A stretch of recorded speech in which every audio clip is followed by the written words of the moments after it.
Hello again, Tim Wally from IQ Credit Union. And today in session 5, we've got a lot to talk about. So I'm going to do my best, like I said in the last previous sessions, to get through as much of this as we can.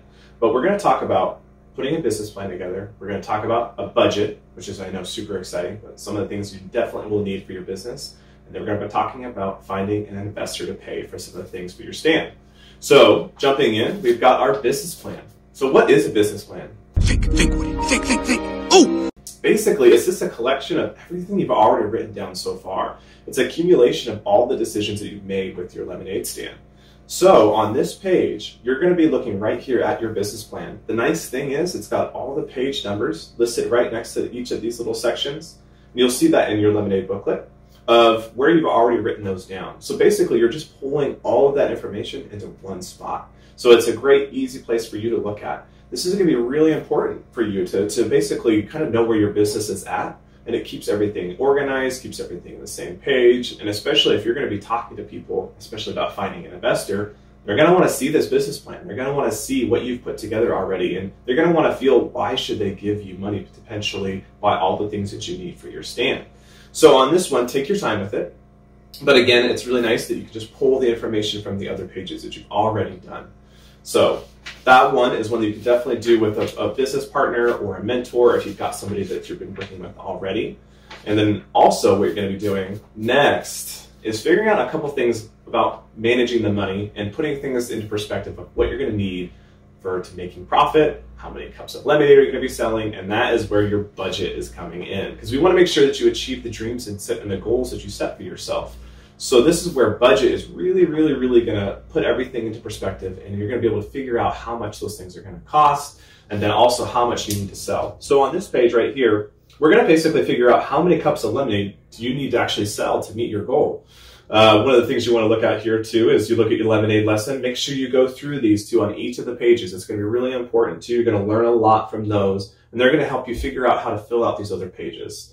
So on how many cups of lemonade do you need to meet to sell your goal? Well, nice thing is, again, it's got all the page numbers listed of where you've already written that information. So you're going to reference back to those other pages, write down in those boxes what you put, and then you're going to see these little calculators. That's where you're going to need a calculator to do a couple different mathematical equations.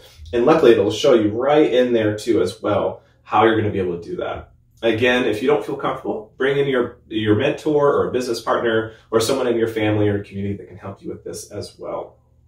Keep in mind too, as things are going on right now, you've got your social distancing, so make sure to do things that are acceptable and then how that's functioning with everything right now. But this is a great way for you guys to figure out, really, at the end of the day, how to meet your profit goal by basically deciding how many cups of lemonade you need to actually sell. And then again, you might have to go back and adjust some of the numbers you've already put down, because it's going to be sometimes tricky to actually meet your goal with some of the expectations or the ideas that you've come up with. And this is where putting a business plan together and putting a business together in general is tricky at first. So sometimes you just don't have enough money to kind of reach the ideas that you might have these great grand ideas.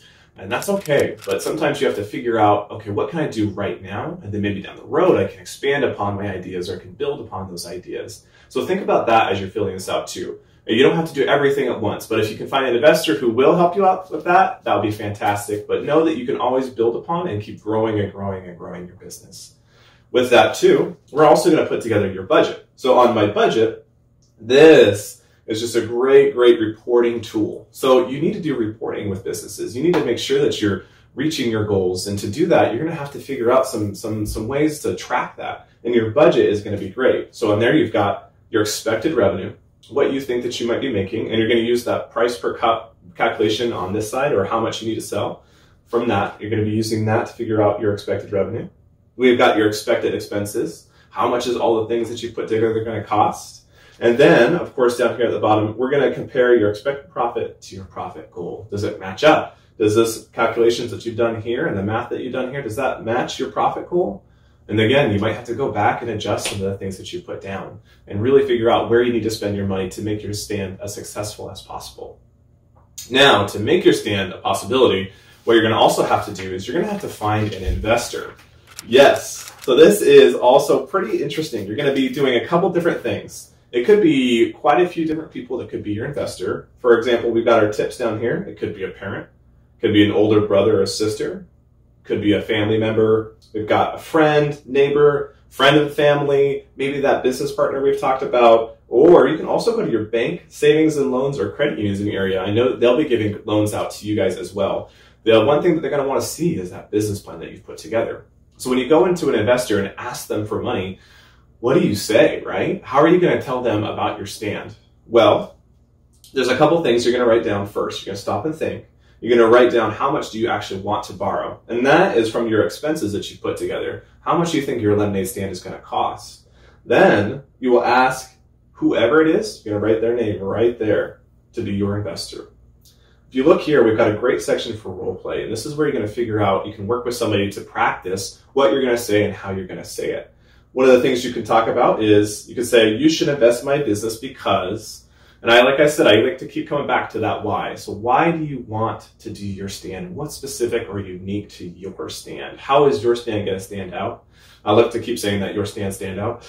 But how is it going to work? Why should somebody invest in your business? My business stands out because, and you'll put that down there as well, your loan will help me reach my goals. You will also talk about, I will work hard to earn the money to pay you back. That's one thing you might not think about is when you borrow money, you're going to have to borrow and pay that money back as well. So keep that in mind too. You also have to make enough money to pay back your loan and meet your profit goals you've set for yourself. And of course, you can also talk to about them is if I am unable to repay my loan and interest, I will. What are you going to do? You have to put a plan in place to figure out if you borrow money and you can't pay it back, how can you give that money back? You're going to put a plan in place with your investor to figure that out. So there's quite a lot to this. You're putting your business plan together. You're figuring out your budget. You're figuring out how many cups of lemonade you're actually going to need to sell to make your profit. And then you're going to find an investor, somebody to invest in your stand, invest in your idea, invest in you to make sure that you can be successful for your Lemonade Day stand. So I hope this was helpful. And again, this is Tim Wally from IQ Credit Union. Thank you.